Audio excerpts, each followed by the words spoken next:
I welcome you all to this today's webinar. Today's webinar is on a case law which state that the IPR Act and the Technology Act, uh, the uh, difference and the common facilities between this IPR law and technology laws plays a very vital role in our life. You must have seen that some other companies or some when you are going for a coaching center, and after getting into some colleges, you might have sold your old books or materials in some OLX, or you have given that books to someone by taking money from them. Obviously you have did it because we have seen, I have also sold my old books to my juniors or some friends. In today's world, copyright, trademark, this all are playing a very vital role. Coming to the place like OLX, Amazon, Flipkart, this place is just a marketplace, which is an intermediary place where two parties, one sells the product and other buys the product. The platform is given just for this performance of the contract. But when we infringe the copyright or trademark of some other products, or the original owner don't have any knowledge about that, and we are taking profit of the product without the knowledge of the owner, we are infringing his right or her right. So on today's webinar, we have our expert Abhinay Sharma sir, who is the advocate in record of Supreme Court of India. So welcome you, sir, to this webinar. Thank you. Welcome, sir. So today, sir will tell us about two eminent judgment. You must have heard in the news about the OLX and some other parties, though in which OLX was been passed judgment that that OLX is doing wrong, that it is infringing the right of the owner, and sir was arguing the case on the behalf of OLX. So I welcome you, sir, to speak in this platform. Over to you, sir. Thank you. Good evening, everyone. Thanks for a brief introduction, Neelam. At the outset, I would like to thank LawSikho team, including Ramanuj, Bhavna, and Neelam, for having me here for this webinar. I would like to thank my team in helping me to keep me updated with various developments in this field as well. So coming to the topic as to why have we chosen this topic is because of my interest, which was developed due to a seminar organized by NLS Bangalore way back in 2010 by one of their societies called Center for Internet Society. The topic was jurisdictional issues in trademark infringement cases. And one of the chief guests was Justice Muralidhar, who discussed various issues concerning this subject. So that's how I got interested in this field. And during my initial years of practice, I did put quite a few IPR suits. But in 2015, on my own, I got a chance to appear for an intermediary company against which a suit was filed for a permanent injunction not to put any infringing material on their website. So basically, a suit was filed making not other parties as defendants, but making OLX and other intermediaries as a party to the suit. And the relief which was sought against them was to permanently injunct them from putting any material belonging to the defendant on their website. So when we appeared, we took various objections under Section 79 of the Information Technology Act, which is the governing section regarding the liability of intermediary, and Intermediary Guidelines 2011, which are framed thereunder. And despite taking all those objections, an injunction was passed against us. Aggrieved by that order, we went in appeal, and we took an objection on the ground that how can an order of permanent injunction can be passed against an intermediary company? Agreeing with us reasoning and arguments, the court said because section 79 is very clear in its application and no order other than taking down request can be passed against an intermediary. So this is a little background, and once I start my PPT and share with you all, we'll deal with much more depth this particular subject. As I have been told that Mr. Siddharth Dutta, Learned Senior Advocate, Supreme Court of India, has already given some basic background regarding intermediaries in one of the webinars organized by LawSikho. But it was more to do with the social media website. So today I'm going to deal this topic more with regard to civil liability and in IPR suits. I hope I'm making this myself clear, and I would now like to start with my PPT. Yeah. So topic it is interplay between the IPR Acts and Information Technology Act. So when the talks were going on to organize this topic, I thought it would be better to cover the substantive law and then to discuss case laws rather than just talking about a case law, because it will not make any sense who does not understand the law to tell them the facts and just discuss case laws. So this is the topic, interplay between the IPR Acts and Information Technology Act. The purpose of the webinar, sorry for a typo, is basically the role and liability of intermediaries in infringement suits, the kind of reliefs which may be sought by an aggrieved person against an intermediary and others, and certain jurisdictional issues which may arise in these types of suits. So what are the relevant acts that we may look into? The relevant acts are Information Technology Act 2002 and guidelines framed thereunder, Copyright Act 1957 and rules framed thereunder, and Trademarks Act 1999. The term intermediary has been defined in Information Technology Act 2002. Section 2W of the IT Act 2002 defines intermediary with respect to any particular electronic records, means any person who on behalf of another person receives, stores or transmits that record. They mean, taking a case of Amazon, various sellers put up their goods on their website and it basically stores that kind of data on behalf of them, and anyone who basically tries to buy any product from their website can buy from it. So that's why the definition includes telecom service providers, network service providers, internet service providers, web hosting service providers, service engines, online payment services, online auction sites, online marketplaces, and cyber cafes. This definition, especially online marketplaces, includes websites like Amazon, Flipkart, Tata Click, etc. within its ambit. Now coming to the main governing section, which provides that in what kind of scenario can an intermediary be exempted from liability. So section 79 of the Information Technology Act deals with it. It starts with a notwithstanding anything contained in any other law for the time being enforced. So it has a non-absentee clause, which means it gives an overriding effect over other laws. It further provides that an intermediary shall not be liable for any third-party information, data, or communication link made available or hosted by him, subject to the provisions of subsection 2 and 3. It gives a blanket immunity to intermediary, subject to subsection 2 and 3. So if they comply with 79.2 and 79.3, in those scenarios, intermediary will not be liable for any kind of third-party information, data or communication which is there on their website. What does subsection 2 provides? Subsection 2 provides that the function of the intermediary is limited to providing access to a communication system over which information made available by third party is transmitted or temporarily stored or hosted. So this is the first part. The second part is the intermediary does not initiate the transmission, select the receiver of the transmission, select or modify the information contained in the transmission. So intermediary should not initiate the transmission. It means I should not on my own put up any good.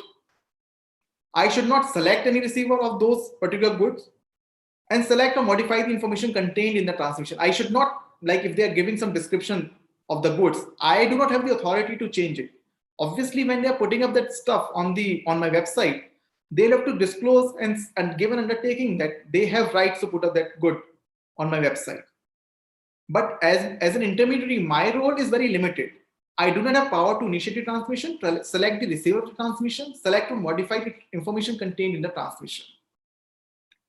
And the last part being, the intermediary observes due diligence. What does due diligence means in this scenario? We'll have to see the guidelines framed there under. I'll just come to the guidelines in the later part of the slides, but let's come to subsection 3, because if we have to claim exemption from liability, the provisions of subsection 1 shall not apply if the intermediary has conspired or abetted or aided or induced. That means there should not be any kind of effort or any kind of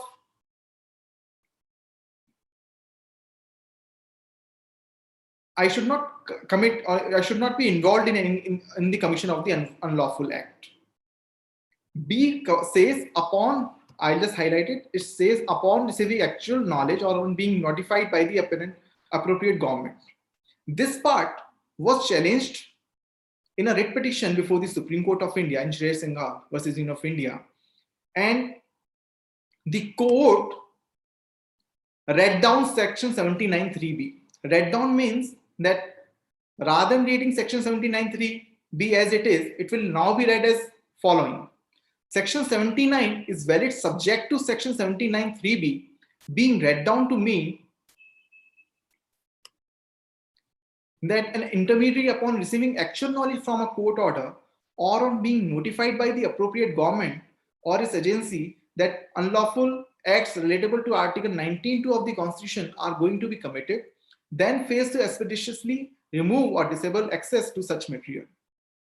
So now section 79(3)(b) has been interpreted to mean that you need to get actual knowledge, and it will be only mean to be actual knowledge if you are getting in a court order. That means if I have to stop someone from putting anything on his website, I have to get a court order saying that please do not put it up on the website. And I'll make it good in the guidelines provided in the intermediary guidelines as to how this has to be interpreted.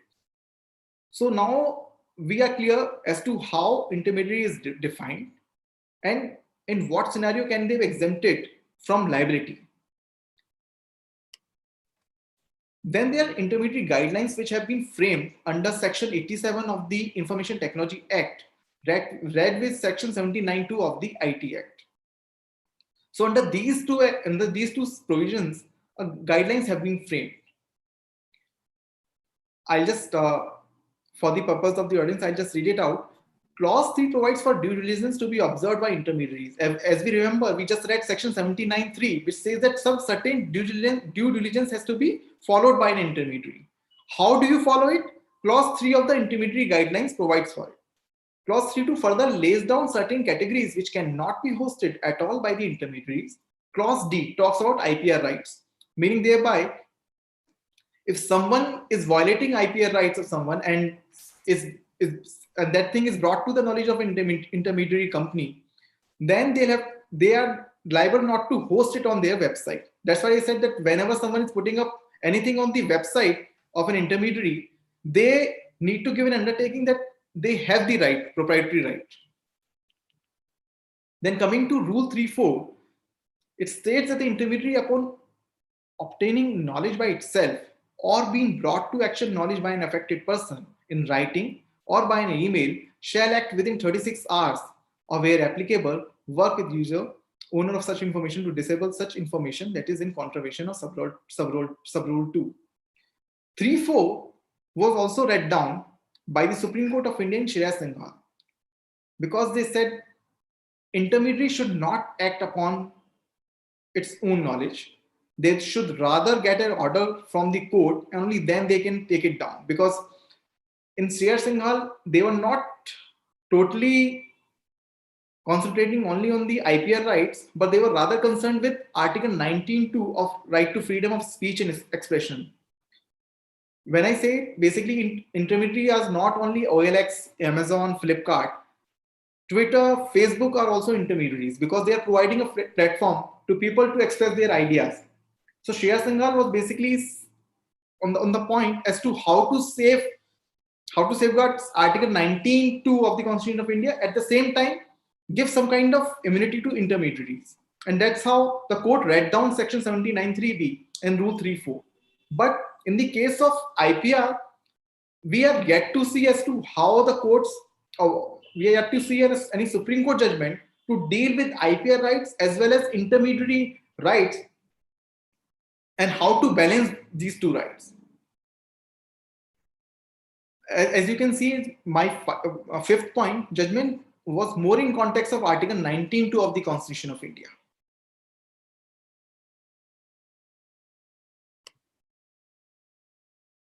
Now we come to the point of Copyright Act 1957. So till 2011, Information Technology Act was the only act which was dealing with these kind of scenarios. Copyright Act was amended in 2012, and a particular section was inserted to safeguard the interest of people who have claim and have right or copyright over certain products. So it reads Section 52(1)(c), which provides certain acts not to be infringement of copyright.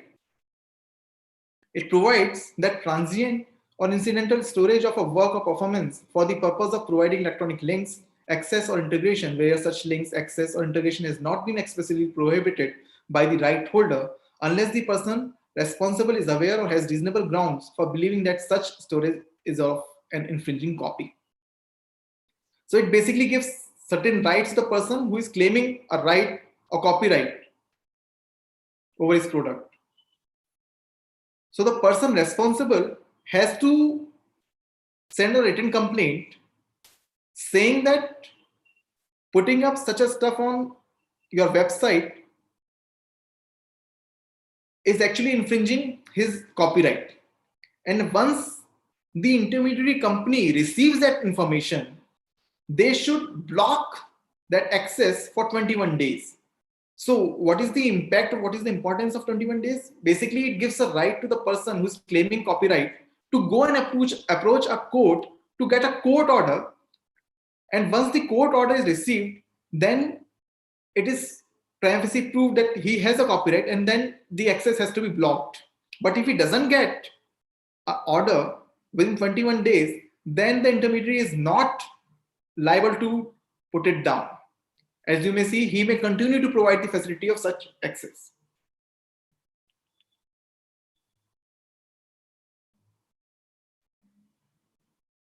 So to enforce the rights which were given in 52(1)(c), Copyright Rules 2013 were also brought in, and in especially Rule 75 is relevant for the intermediaries.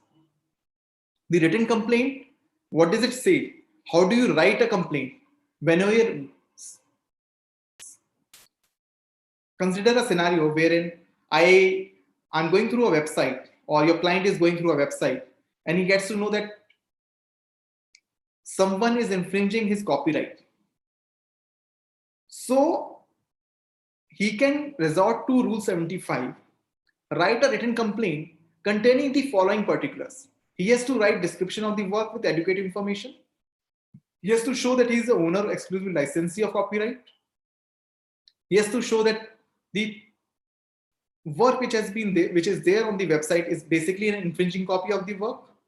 He has to also disclose details of the location and the details of the person.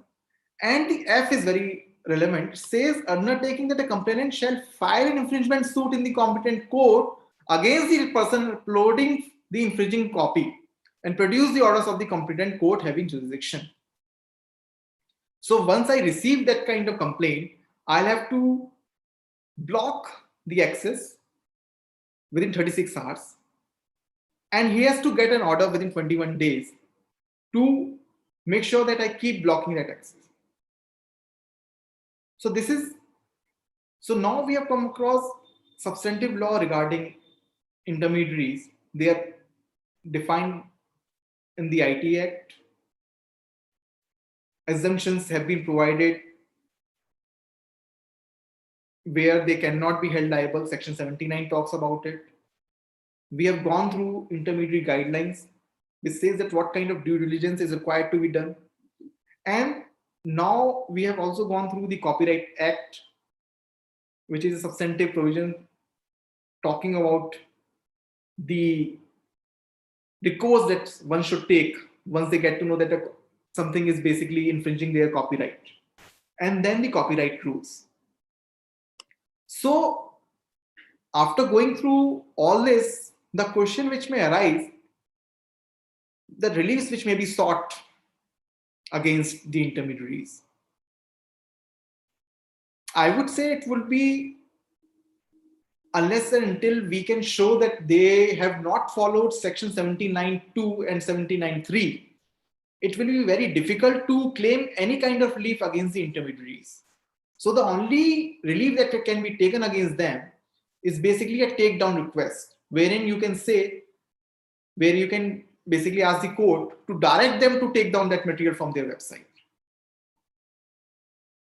So what would be the ideal approach?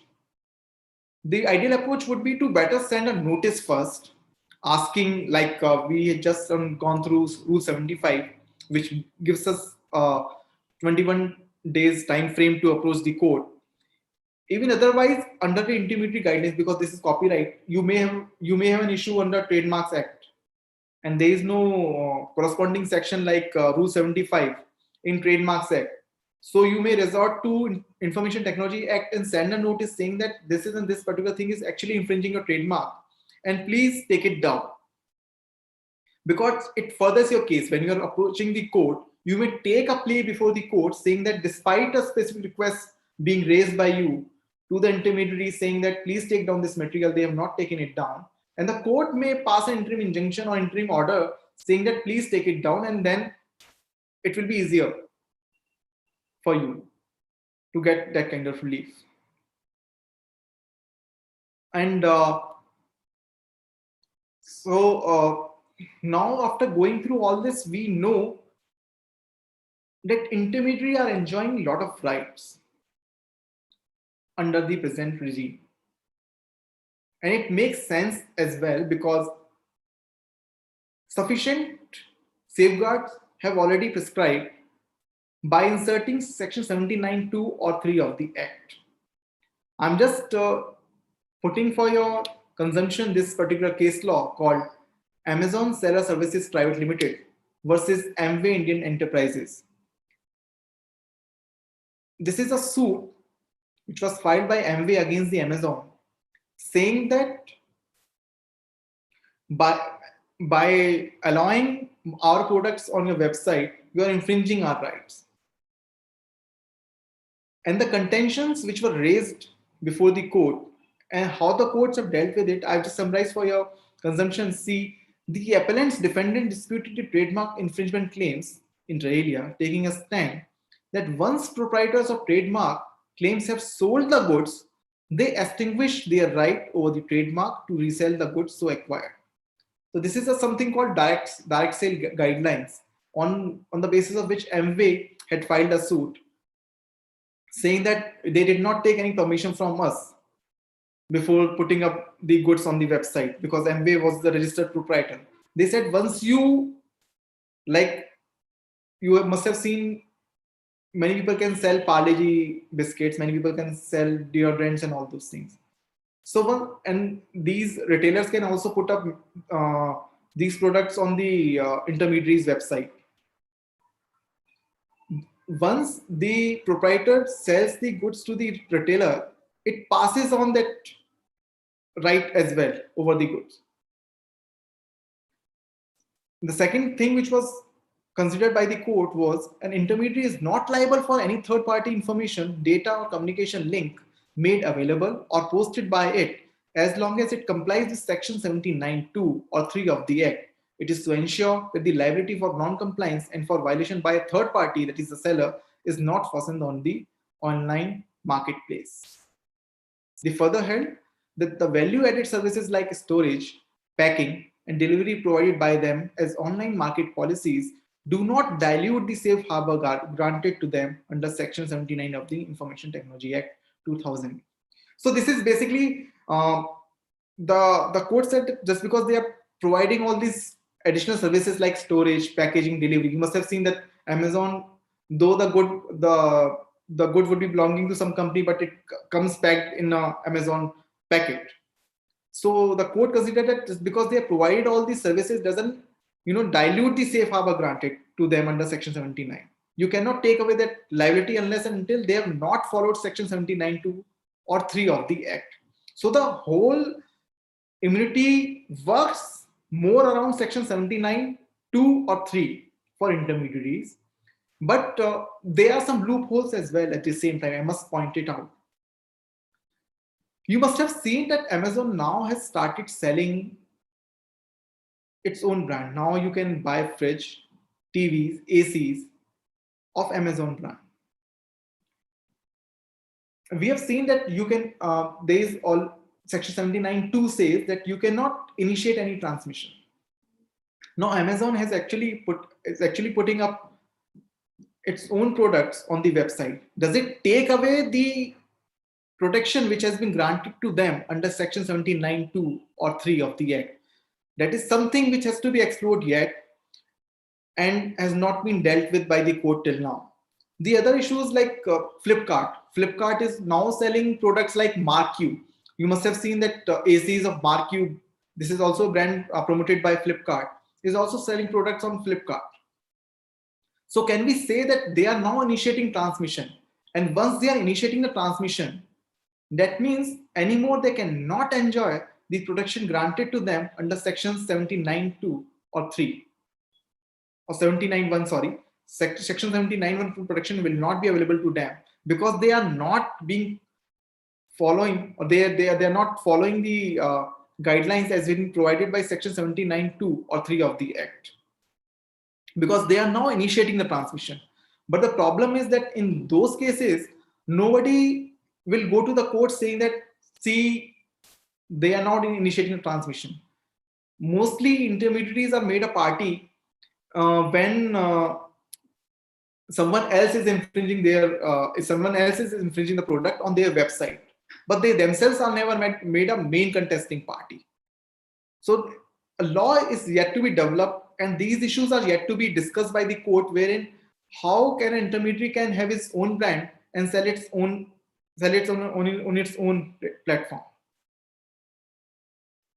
So this is the broad spectrum with regard to the reliefs which may be sought against the intermediaries. We need to go through IT Act, Copyright Trademarks Act,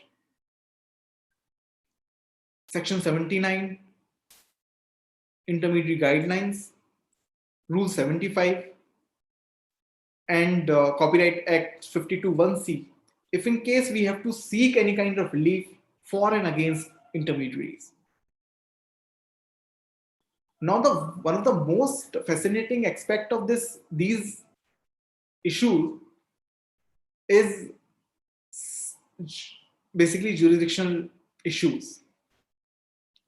Because what has been happening now, on the basis of internet accessibility, you can choose a forum. You must have seen that Section 20 CPC is the main governing provision to determine jurisdiction. Then there are provisions like Section 134(2) Trademarks Act and Section 62(2) Copyright Act 1956, which give additional forum to the registered proprietor to sue. And this is basically a departure from Section 20 CPC. Section 20 CPC basically gives you right to file a suit in a place where a defendant has residence or a place of business or the cause of action has arisen. Section 134(2) gives a right to the plaintiff to sue at its own place of business. He need not go to the defendant's place and seek a remedy there, meaning thereby, if I am a registered proprietor in Delhi and someone is infringing my right in Bombay, as per Section 20 CPC, I should go to Bombay to enforce my right against the person. But section 134(2) and section 62(2) say that I can file a suit in Delhi itself against that person.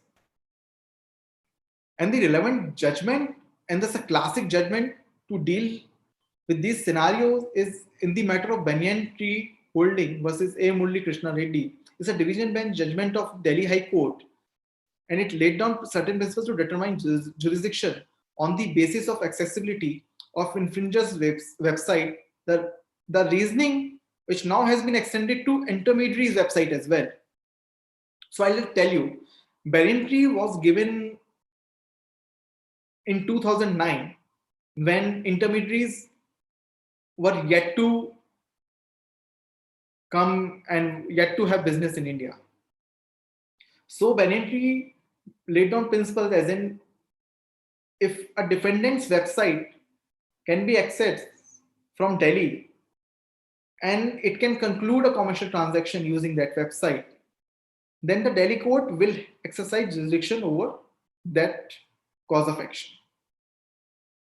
And the court, while deciding this issue, whether a website, if both the defendants and plaintiffs do not belong to Delhi, but their website is actually doing a business in Delhi and causing damage to the plaintiff's business, then in that scenario, whether a Delhi High Court will have jurisdiction or not, and what will be the criteria to decide it. So these are the guidelines which were framed, which basically say that the website of the defendant should have purposefully availed itself of the jurisdiction of the forum court. It means you have to show that the website of the defendant can actually conclude a commercial transaction, and by concluding a commercial transaction, the specific targeting, meaning the consumers of the plaintiffs were specifically targeted in the forum state. Meaning thereby, if I have a website and I put a certain goods on that website, which plaintiff claims that he has, because those goods are basically infringing plaintiff's rights. And if my website can conclude a commercial transaction, meaning thereby if someone can order anything from my website, can pay on my website, and that good gets delivered to him, then the commercial transaction is said to be concluded. If that thing can be done by the website of the defendant, then one of the ingredients of the guidelines will be satisfied and the court can exercise jurisdiction. But at the same time, we'll have to show that the plaintiff has to show that the website was entered into by the defendant with the user of its website within the forum state, resulting in an injury or harm to the plaintiff within the forum state. So you have to show some kind of injury or harm which has been caused. If someone is selling anything in any state and you do not have any business or goodwill there, you will not be able to show any kind of injury or harm. And in that case, it may not be possible for you to exercise or may not be able to invoke jurisdiction of that particular forum. And then the last para being, the commercial transaction cannot possibly be a solitary trap transaction. What has been happening is, in these cases, it is very difficult to get evidence.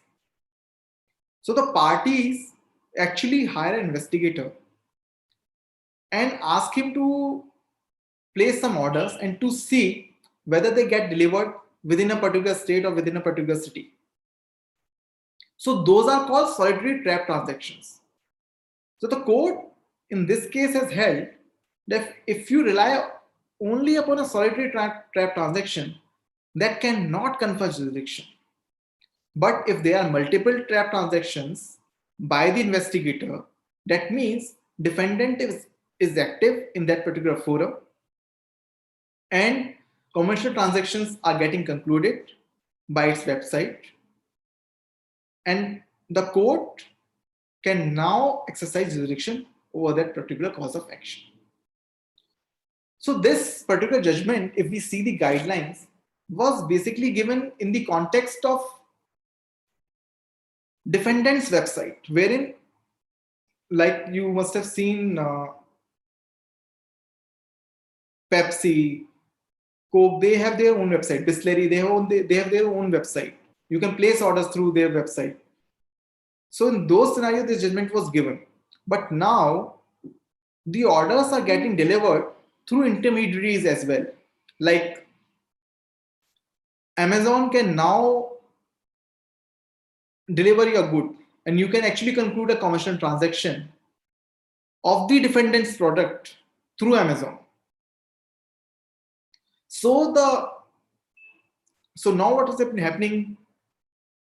The defendant's website, even if it is not accessible in a particular city, but the goods can get delivered through Amazon or Flipkart, then the courts have held that since the commercial transaction is happening even though through a third party website, that will be considered as a commercial transaction, and the court can exercise jurisdiction in those cases.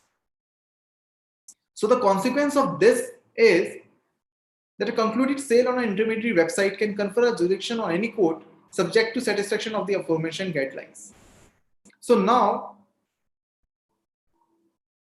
if a person can prove that a commercial transaction has taken place through Amazon or Flipkart and goods got delivered in a particular city or a state, then a high court, if it has a original site jurisdiction, or a district court can exercise jurisdiction over that particular cause of action. So today we have covered two aspects of it, because of which first part, where the intermediaries can say that they are not liable, and the second part, the jurisdictional issues. And most of the time, whenever a case is filed, these are the pleas that can be taken or that may be taken by the defendant on the first date of hearing, saying that because of these guidelines, the reliefs which have been sought against the intermediary cannot be claimed. Or if you are appearing against the intermediary, you can say that because of they have not followed these guidelines, injunction can be granted. So coming to the second part, how do we say that a particular forum can exercise jurisdiction on the basis of accessibility of a particular website? So this is the judgment which basically guides us as to how the courts can determine jurisdiction, whether they have it or whether they do not have it. And based on that, we can seek leaves from the court. So thank you. This is all that we wanted to cover. It was I think that it was not boring, and after going through the webinar, we should be in a position to answer these issues: the role and liability of intermediaries in infringement suits, the kind of reliefs which may be sought by an aggrieved person against an intermediary and others, and jurisdictional issues. So if any one of you have has any question, then they can ask me. Neelam, over to you. Thank you, sir, for explaining all these subjects and topics. So I will take up the question. So allow some, there are many hands up. So I'm unmuting them. They will ask you the question. Okay. I'm unmuting with it. Yeah. Am I audible? Yeah. Okay. So first of all, good evening, sir. And thanks a lot for the enlightening session. So I have just two basic questions. Like right now, I am a fourth year law student at Nagpur. And like I'm interested in both IPR and cyber law. So like for someone who is at my stage or for the other law students, like what steps should they take for a prosperous career in IPR or cyber law, or like some of the internships, if you would like to suggest, where should we do? See, if you're interested in IPR and cyber law, the proper place to intern would be IPR law firms, because you see the clash between the IPR laws and cyber law will only happen when you get to know about these infringement suits, like where the intermediaries are involved, where the social media platforms are involved. So if you are interested in IPR and cyber law, I would say that start doing internship in IPR firms, and especially if you can afford to come to Delhi, try your luck joining some IPR firm here in your last year, and follow all these spicy IP. LawSikho, they have a lot of webinars uh, on their website. So and read a lot of judgments which have been which are basically passed by Delhi High Court from time to time. And I must say that if you are even just following up the judgments by Delhi High Court, I think would be at a very good place after the last year.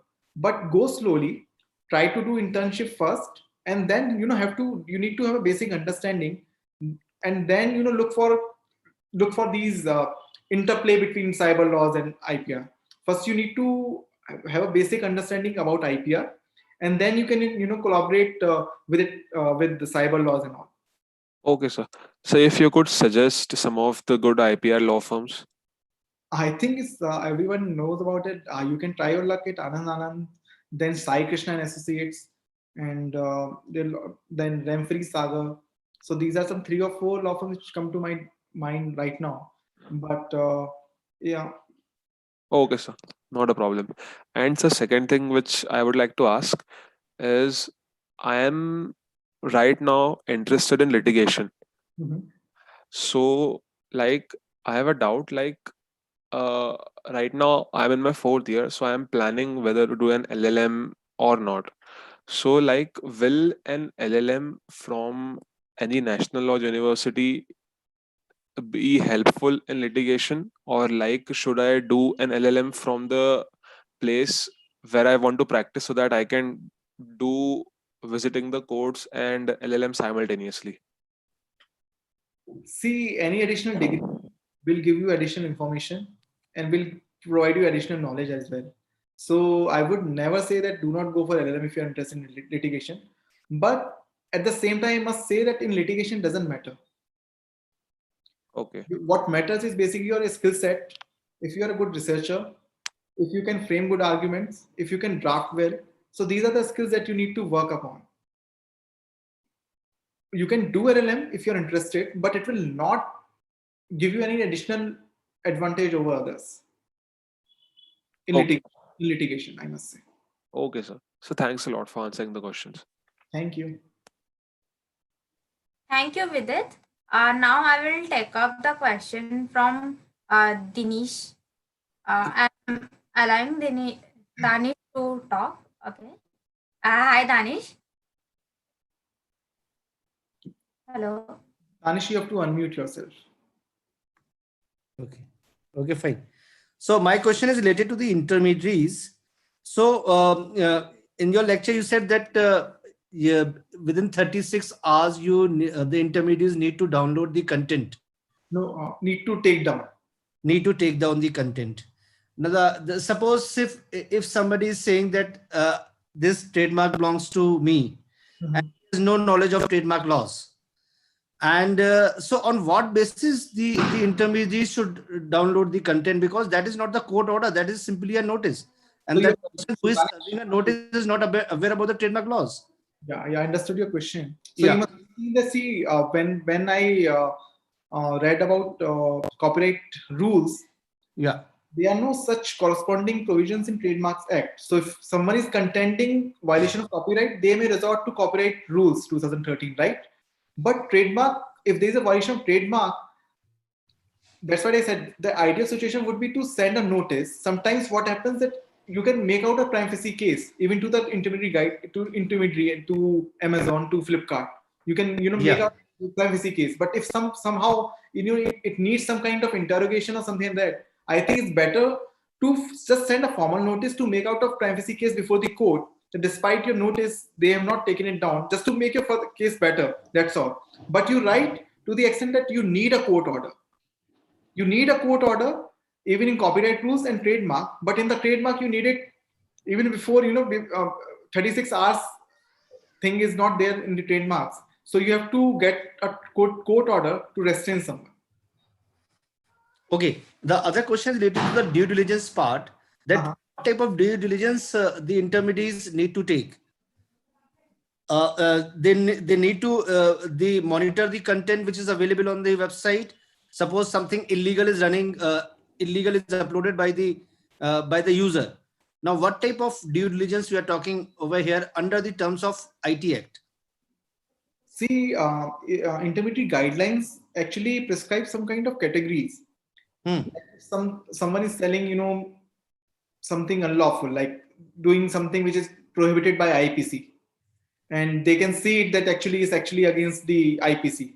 They can take it down. So there are certain categories which cannot be hosted by intermediary as well. And if you inform them that this is the thing which is going on your website, and despite that they do not take it down, so I think in that case they will be liable. If you remember, there is a case before Supreme Court as well against Google, wherein the similar contentions regarding something illegal, which basically some links were provided by the Google, and they were not taken down by Google despite notice from the petitioners, and they filed a petition before the Supreme Court.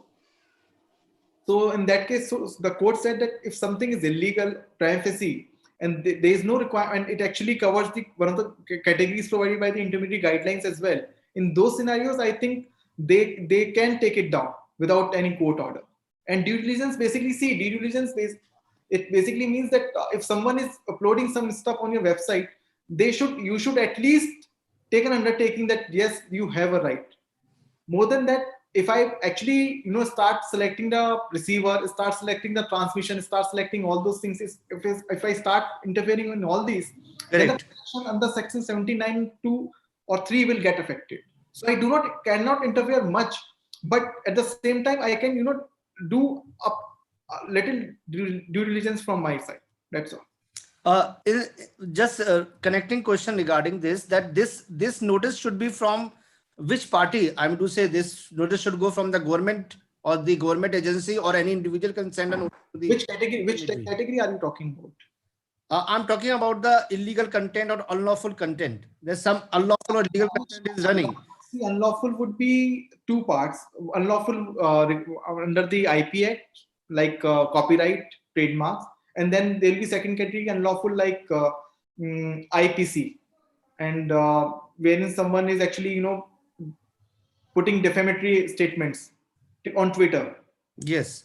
So in those cases, you will require a government notification or government agency to send a notification to Twitter that please take it down.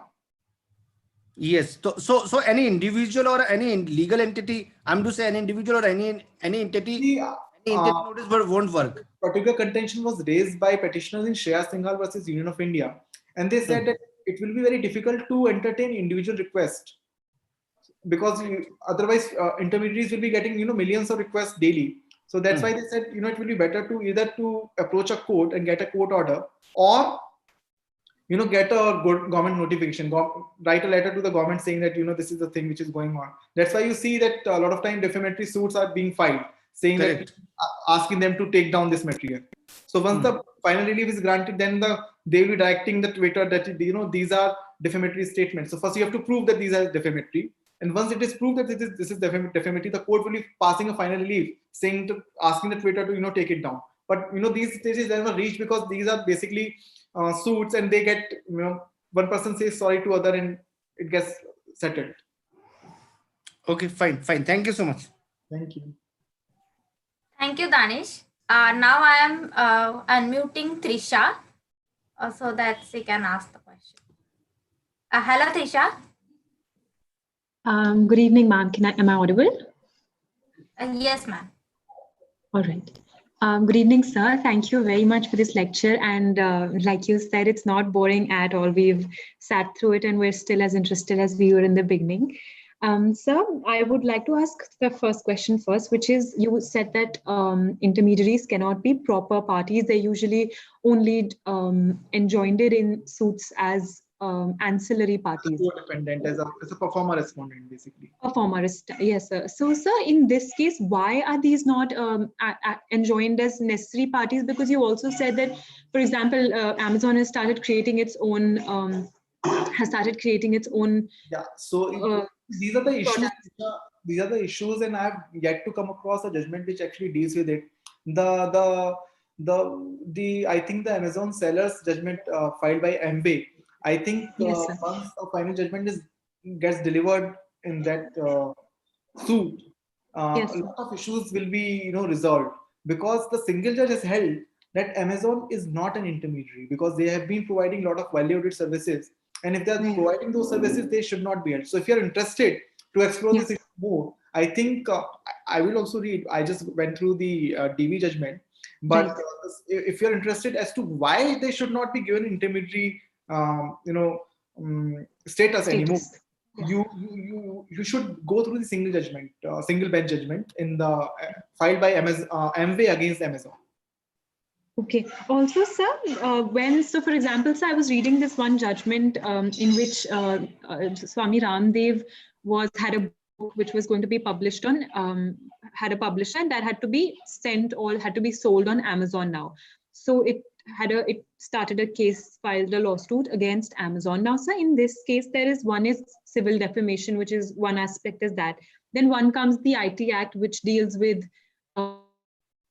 advertisement, etc. Then there is the intermediary guidelines. So here, can the intermediary not be taken into liability, because also there were there were advertisements that were coming on TV, and Amazon was the advertiser there. So here, do you think an intermediary should be, I'm sure there is no law on it as yet, like you said, the judgment hasn't come out, but do you think the intermediary can be made liable because the advertisements are all on Amazon's behalf? No, that's an interesting issue. Actually, I have not explored. Because if Amazon is taking interest in promoting, some stuff. So, sir, I was looking at a few. I was just browsing through. I just mentioned like Amazon now has its own brand as well. Yes, sir. So can that be taken as I know as a? So I was actually browsing the internet the other day, and I saw Amazon was like they have their big billion sale and all of that. Amazon, including those sales, was also advertising this book, and this book already is in a tuffle with Swami Ramdev, saying that it is very defamatory to me, etc., and it should be taken down. So probably intermediaries should be made liable because they on their own behalf are advertising this to the public. If someone is writing someone to say this book is defamatory is a very subjective term. You must realize that. So that's why you say that unless until you have a court order, intermediaries cannot act on their own knowledge, and someone else. Yes, so they already do have a court order. They do have. So even if they are doing it now, so that means they will be liable in that case scenario. I'm not aware of the facts of this case, but despite of the order, if they're not taking it down, then they will be liable. Yes, sir. So probably we'll have to keep note of the Amway judgment to know more about this. Yeah, if you're interested, definitely go through this single judge. Justice Pratibha Singh has written an order. All right. You must go through it if you're interested in. Okay. All right, sir. Thank you very much for your time. Thank you. Thank you, sir. Thank you, Trisha ma'am. I'm unmuting Mohan Krishna for asking the question. Hello, Mohan. May you ask the question to our speaker? Hello. Please unmute yourself. Okay, I think I'm audible. Yes, sir. Good evening, sir Sharmaji. And my question is, and as per the Information Technology Act definition of intermediary, it is only the definition, and 79 is applicable with regard to the intermediary when he is dealing with third-party information. As we have been referring to that Pratibha Singh's judgment, where they have even the Amidan people also can claim that kind of immunity like. And can you throw some light with regard to the recent development that have taken place under the Consumer Protection Act and classifying them into 3 categories? Like, can you throw some light as a practitioner? Because I'm an academician teaching information technology law and IPR. I did not get your question, sir. Sir, see, recently the Consumer Protection Act has been passed and rules have been notified with regard to the liability of these intermediaries. And with regard to that part of it, can you correlate, and then how the IPRs can be used by others? IPRs can be used, particularly trademark can be used by damages people like, and then I think that this issue is actually sub judice before the court, before the single judge bench now. If you remember, I just mentioned this Justice Pratibha Singh's judgment in Amazon versus Amazon, and this judgment traveled to division bench in wherein Amazon actually challenged the single judge bench order, and all these pleas regarding the consumer guidelines and all those things were taken up before the court. The court said that these issues have to be explored as to how much enforceability can you grant against Section 79 protection. Will there will be a overlapping of the rights? See, we have to balance the rights of the consumers, and at the same time, we have to make sure that Section 79 protection, which has been granted, does not get diluted. Because if you see, sir, now there are guidelines like direct selling guidelines as well, DSG. The issue was before the division bench, and the division bench said that it does not have it does not have the, it cannot be considered law under Article 13. So as of now, the thing is that the law seems to be more inclined in favor of intermediaries, because they have already prescribed certain guidelines under Section 79.2 or 79.3, which says that you need to show certain actual knowledge on the part of the intermediaries, and to understand the interplay between the consumer rights and intermediary rights. After this DB judgment, I think that issue needs to be resolved. But the way things are going, I think that the intermediary guidelines under intermediary protection under Section 17, under Section 79 will have a certain, actually will be at a higher pedestal than. And thank you, sir. Similarly, you have shown another slide where this exhaustion principle has been brought in. Right. And do you think that because of the exhaustion principle, the intermediary can get away and thereby can claim immunity outside the purview of 79 also? No. I just see, like I said, sir, these issues though raised but not have comfort by the court. The court has the trial. Has to examine. Okay. We need a trial to see whether how much are they impacted, how are they infringing. Because the infringement is a question of trial, sir. You know it. It's a question of trial. So to see whether it actually exhausts and what kind of infringement is actually caused, a trial is needed. But at the same time, parenthesis finding which has been given is basically in favor of intermediaries, saying that direct side, because the thing which you are saying right now would be governed by direct selling guidelines. The MWA was basically trying to enforce direct selling guidelines against intermediaries. The court said because of first exhaustion principle will be applicable, and direct selling guidelines don't have the force of law. But tomorrow, if Supreme Court returns a finding saying that it has a force of law, then you may have a scenario where they may found guilty for infringement as well. Yes, sir. And right, sir. And my opinion is, and there is no anyhow Trademarks Act is there 103 and 104 provisions. Accordingly, they can take shelter because they're only retailers, resellers. And as you correctly said, the 79 has to be interpreted in strict sense, confining only to the third-party information, not with regard to the trademark and trademark right. That is my opinion. That's what I hold. Feel free to write to me, sir, if you have any issues. You number as well.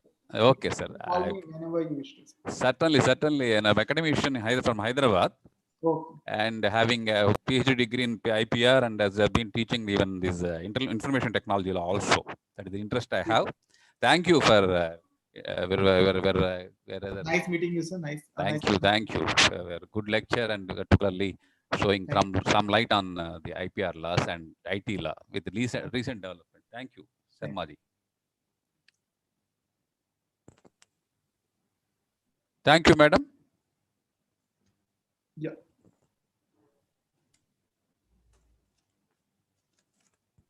Kindly, you can share your number, sir. It's 98. One second. I will note down. Please tell me, sir. 98 99 9899 27 27 28 28 82. Sharma ji. Okay, thank you. Thank you, sir. Thank you. Thank you, sir. Anyone else? People who have not asked questions are free to write to me on my email ID. I know there is a time constraint and everything. So please feel free to write to me and call me if you have any issue regarding this subject. Neelam, anything else? Thank you so much, sir. Sir, there is one more question. Okay. Hello. Hello. Yeah, Neelam, I'm here. Sir, I can't hear you. hello. Yeah, Neelam, I can't hear you.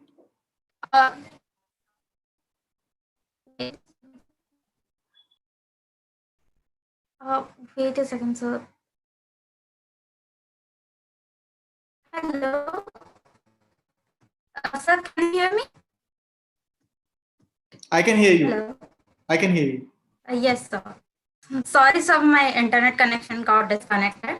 So thank you, sir, for this insightful session.